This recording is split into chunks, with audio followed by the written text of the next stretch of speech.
Yes, ladies and gentlemen, Lyndon Knowles in the house. One fight night 30, one championship debut for the one heavyweight Muay Thai world title up against Roman Kryklia. It doesn't get better than that. No feeling out process. Straight for the big ones, right? Straight for the gold. Love to hear it. Love to see it, really. How buzzing are you for this? It's a long time coming. Yeah, I'm over the moon. I can't um, say much more than that, to be honest. Thanks to one championship, and I'm ready to put on a show. Does that speak to your pedigree in this sport that you are straight in there for the crown? Um, I, I feel like I don't know is the truth. Yeah, I feel like I've got the pedigree. I can't even say it. I feel like I've got the goods to deliver, um, and I feel like that's where I should be. But I sort of also was wondering because it took a long time to get signed with one. I was trying to push for it, and I know there's not much on the scene, and then you get the call last minute. But that's how destiny goes. You've got to take the opportunity with both hands when it arises. You are the WBC world champion, right? You come into this with the green belt. That must have been unbelievable for you. Yeah, I mean, I've been it twice because I lost it and then I managed to win it back. Yeah, I'm still a proud WBC heavyweight champion of the world. What does that mean to you? It means everything. I went through a roller coaster with that belt. I won it, I lost it, won it back. Well, I challenged for it first, and I lost that fight in a close call. What I actually felt like I won, but then I ran it back, got it, defended it out in the Ivory Coast, and then I lost it in Australia, and now I've got it back. And yeah, and it looks like I'm going to have to relinquish the title because of the one championship opportunity. But sometimes in life, we have to sacrifice for the bigger things. It's a belt that you'll be well familiar with. You know, John holds it.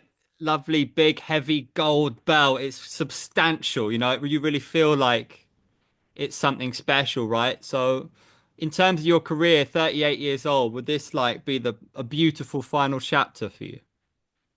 Yeah, agreed. It'd be the icing on the cake. I'm two fights away from 100. Obviously, I'd like to. Obviously, I feel like I'm gonna win the title on the 5th/4th of April, and then I'd like to defend it against Alex because that defeat haunts me a little bit. And he'll be in one championship. Yeah, Alex Roberts. So he lost to Roman in I'm not sure last year or the year before. So a bit of unfinished business with him. Yes. And what about Roman? Is he a true heavyweight? Is he gonna be in for a bit of a rude awakening when he faces that kind of true heavyweight power? Because he spent most of his career light heavyweight, right? I mean, a lot of people say I'm not a true heavyweight as well because I'm only 6 foot. So um, we'll see. I feel like I am a true heavyweight. I know I'm a little bit smaller than most of them, but I've got the biggest heart going, and I plan on putting on a massive performance. Could you tell us about your background for those who don't know? You know, how did you fall in love with the sport? Your brother's obviously a prominent coach as well. You coach, I saw you in the corner the other day, main event, Marie. This is you do it all, right? In terms of this sport and it being a big part of your life. Yeah, so 20 years in the sport now. Fell in love with it watching Christian fight. So he was the inspiration. He's the one that made me start the journey, and then I've just continued with him. Basically, started fighting and training with him, fighting at the same time for the first 7 to 10 years, and then he took a step back and he just run the gym full time and looked after everyone. Done the best job for me. He's probably the best coach in the world. What's that like to be able to work with your brother like that? It doesn't get more kind of pure than being in a fight and having your family, your brother there for you in your corner. Like, what does that mean? It means everything to me, to be honest. Like my dad died pretty well. I was 19, so I say pretty young, but it felt pretty young for me. And he was always working a lot. So Chris stepped in in a big way for me. So I'm always trying to make him proud and do my best. So it's unbelievable for him to actually be there, live through it with me, and I'm sure he takes some credit. The credit goes to him as well because I wouldn't be where I am without him. You guys seem to have a beautiful atmosphere in your team. I've obviously come across you guys many times covering John's fights, but on this journey with John as the gym and now your own journey, Christian, as a team, you seem to have something really special. Could you talk a bit about that? Yeah, it definitely is 100% special. I mean, we all sort of live it together. Like I'm always in camp with John. I think this is the first time I haven't done camp with John in about 3, 4 years. Because I was heading to Doha. I was heading to Doha to finish camp with John and corner him and look after him. And then I got the phone call. So then we decided I had more important things to do than corner because Chris was there and his dad was there, and Freddie was there.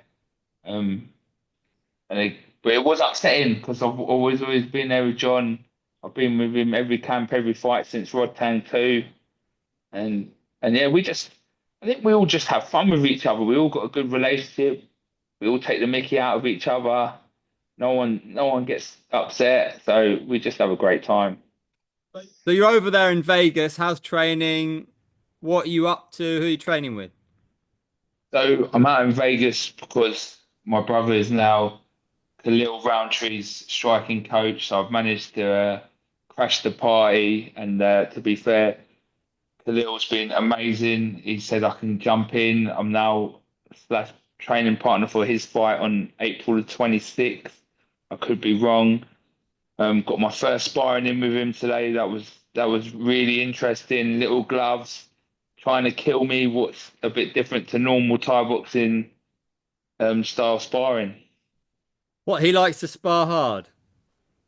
Yeah, so in his preparation for his fights, 5 minute rounds, go trying to improve his fitness, make it fight simulator. So usually when an MMA fighter spars with a world champion Muay Thai fighter in striking, they get found out. But when we talk about Khalil, do you think we're talking about a different thing? Because Joe Rogan says he's maybe the best Muay Thai striker in the UFC. Do you think that's fair? Yeah, I agree. I found out today he's very good at striking. I've been aware anyway because I've been watching him work with my brother. But I thought maybe I'll be able to trick him out a little bit with some clinch work. He was super strong. And then he was telling me about his time in Petsen. He was over in Thailand for a few years. I think he only stopped Thai boxing because of the pandemic and he moved back to the States. I was talking to him, he really wanted to be on one, but because of the pandemic, he moved back to the States and signed with the UFC. What a cool and potentially unlikely pairing, you two. What do you think you can learn from him, and what might he be able to learn from you? So I'm trying to help him with his striking. I guess I think I'll bring a unique skill set with the striking because that's all I focus on. I think some of the other MMA guys aren't predominant striking, so they won't see some of the stuff that I will see. And then what I've already picked up loads from him, like the way he trains. He took me to his strength and conditioning on Monday. The way he recovers and everything is totally different. I'm still a little bit old school Thai boxing ways, double sessions, hard, hard, hard, and just being around him that, especially because he's a little bit younger than me, but I can see already he's planning for the long game. He wants to go on for a few more years, so his recovery is really well, and I'm learning loads from him. His fight with Alex Pereira, I think, won him a few more new fans. People loved that fight, even though he didn't win. Do you think he'll be back in there for the belt? Yeah, rightfully so too. For me, I think he deserves it. The way he dedicates himself, and I look forward to it. He's only been 2 days with Christian, and already some of the stuff that they're working on are really excited for him. Have you invited him out one day to come join the team in Lumpini? I mean, he's always more than welcome with us now. I think it's going to be like family. He's already treated me and Christian like that family. So yeah, he was. I think he was at the Impact Arena when John fought Rod Tang 2. So that it's such a small world. It is, man. So you're going to be sharp and ready for Roman, adding something new to the game. Do you feel like you're always evolving even at this stage? Yeah, you have to because otherwise, if you stay still, people overtake you. And I've learned that over the years. What is the most important thing about this fight? What are you looking to showcase? Is it just ultimately about getting that belt, or is it also about more than that and the performance? So the goal is to get the belt, and I will take it any way possible, the most beautifulest way or the most ugliest way. I mean, I've definitely got to make it uncomfortable for Roman because you watch him, he's a finisher. That's what he does. So I've got to make it uncomfortable for him and not let him finish me. Can you tell me about the origins of the bowler hat and the pink hair? Because as somebody who covers the sport, you got lots of people who can fight. But if you're someone who's interesting, who's got a story, or you look interesting, the fans respond to it in a major way and you sell fights, and it's all part of the game for me. So it seems like you add a lot more than just who you are in the ring. I mean, it's just who I am, to be honest. I mean, um, so my dad always had a mustache, so I felt like honored. I've like honored him with my mustache. But one of my favorite films is Tombstone, and it's a great Western film, and they've all got really good mustaches. So I was like, I need one of them. And then I was like, I really want a cowboy hat, but I'm not American. So I looked into like the English sort of hats, and there was the bowler hat or the top hat, and then the bowler hat was more the working class kind of kind of hat. So I was like, that's definitely more me. And then I like to wear a nice sharp suit as well, so I just added it in, and I absolutely love it. And the fans, I reckon, love it as well. What about the pink? Is that your favorite color? Yeah, yeah. Yeah. I just love pink. I think it's a little bit out there. I don't think people expect someone to love pink as much as I do. I think it just stands out so much, like you see it around Lumpini. I mean, all the photos of me in the corner with Jonathan and now with Marie, you can spot it a mile away, and I think it's cool. Me too. I love it. What about that fight with Marie then? She took the opportunity. She was a warrior, but Alicia is just different class. Is that fair to say? Yeah, I mean, yeah, but I think it might have been slightly different if Marie had 6 to 8 weeks. Like, and Marie's never. It's the same as me. Like, we both got offered the fight short notice. I've been more fortunate now. I've got more time, and again, it's our first fight in small gloves. Stepping into Lumpini as the main event. I'm lucky. I know I've not fought, but I've been in there. I'm used to the noise. I'm used to the lights. It was the first time for her, and I feel like if she gets some more fights and step by step, I definitely believe she can be champion. It's great to have her. What's your experience with 4 ounce gloves? And what do you think of them? Do you like them? I've got not much experience with them. Other watching John bang people out with them. To be honest, um, yeah, I look forward to it. I mean, hitting in 4 ounce gloves on the pads, and then today sparring, a lot more stuff slips through the people's guards. So you definitely got to be on your game with your defense. Are you relishing the opportunity though? Because on the one hand, it's horrible being hit with those, but on the other, you just touch people, they can go down. Yeah, yes, I am indeed relishing it because, like you said, one touch and then that's it. 50 grand bonus. And can I ask you about John? Because obviously, coming from Britain, I've always wanted to see him fight Nico Carrillo. I think I'm not alone. It's only going to happen if it's a catch weight. John said he's up for it. Nico said he's up for it. Can I have your take on it? What do you think? I think for Britain it would be huge and it would be so much fun. The build up, the fight itself. The build-up would be unbelievable, I think, because there's definitely a bit of rivalry there. What's always good for a build-up. John don't mind speaking his mind. Nico doesn't mind speaking his mind, so it definitely would be fun. But for me, I think John's just too classy. I hope it happens. I think they're both up for it. I really hope it happens, but I think there's probably business to be settled first, right?